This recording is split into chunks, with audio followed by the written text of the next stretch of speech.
নমস্কার বন্ধুরা, মনিস বেঙ্গলি হোমে আপনাদের সকলকে স্বাগত।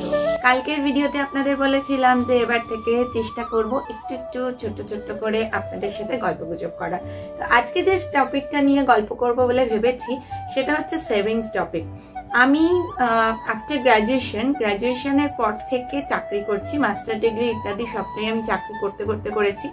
তো এই বহুদিন ধরে চাকরি করার সূত্রে কিভাবে সেভিংস করা যায় তার কিছু টিপস এতদিন ধরে একটু একটু করে শিখেছি। এগুলো বলতে পারেন নিজের এক্সপিরিয়েন্স থেকে। তো সেভিংস এর প্রথম যে টিপস, সেই টিপসটা সবাই বলে, মানে এটা ওয়ারেন বাফেটের টিপস, আপনারা হয়তো সবাই শুনেছেন।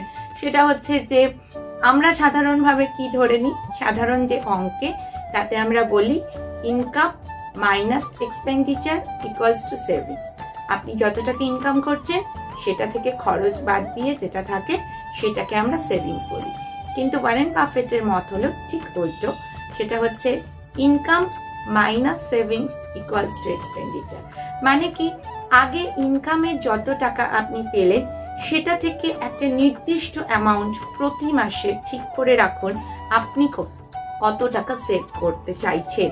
ধরুন আপনার মাইনে 40,000 টাকা, আমি একটু মাঝামাঝি নিয়ে বলছি, খুব কমও বলছি না খুব বেশিও বলছি না, যাতে সবারই বুঝতে সুবিধা হয়।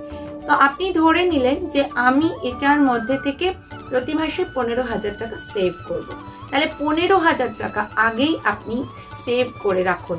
কিভাবে করতে পারেন? সেটা আপনি আপনার প্রভিডেন্ট ফান্ডে রাখতে পারেন, সেটা আপনি আপনার এসআইপি করতে পারেন, সেটা আপনি আরডি করতে পারেন, এফডি তে রাখতে পারেন জমিয়ে। যে কোনো ভাবে আপনাকে সেভিংসটা করতে হবে।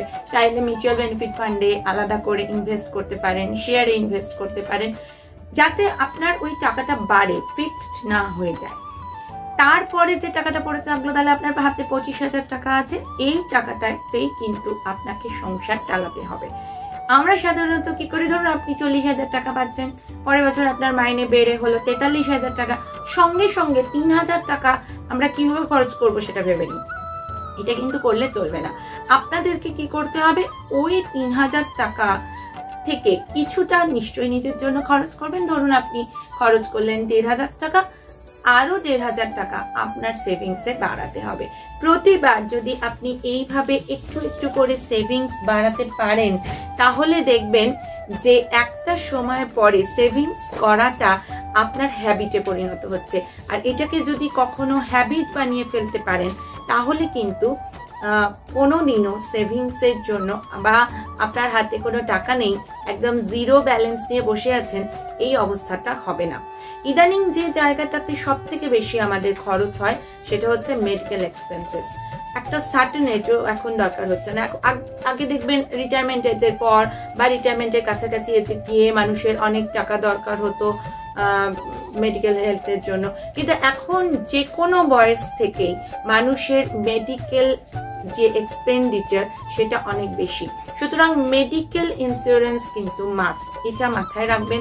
একটা ইন্স্যুরেন্স করবেন, সেটা ফ্যামিলি ইন্স্যুরেন্স করলে আরো ভালো হয়, যাতে সবাই সেই বেনিফিটটা পায়।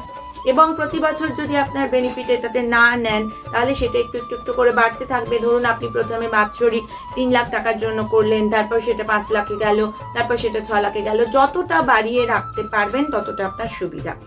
2 নম্বর হচ্ছে মেডিকেল এক্সপেন্সেস ছাড়া আর একটা জায়গায় আমাদের খুব বেশি খরচ হয়ে যায়, সেটা হচ্ছে নিজেদের স্ট্যাটাস মেনটেন করতে গিয়ে।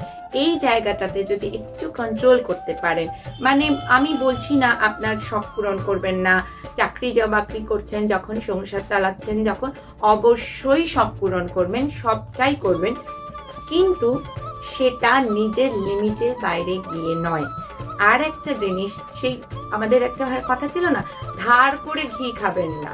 ঘি যদি খেতেই হয় নিজের পয়সায় কিনে খাবেন, নগদ পয়সা দিয়ে কিনে খাবেন।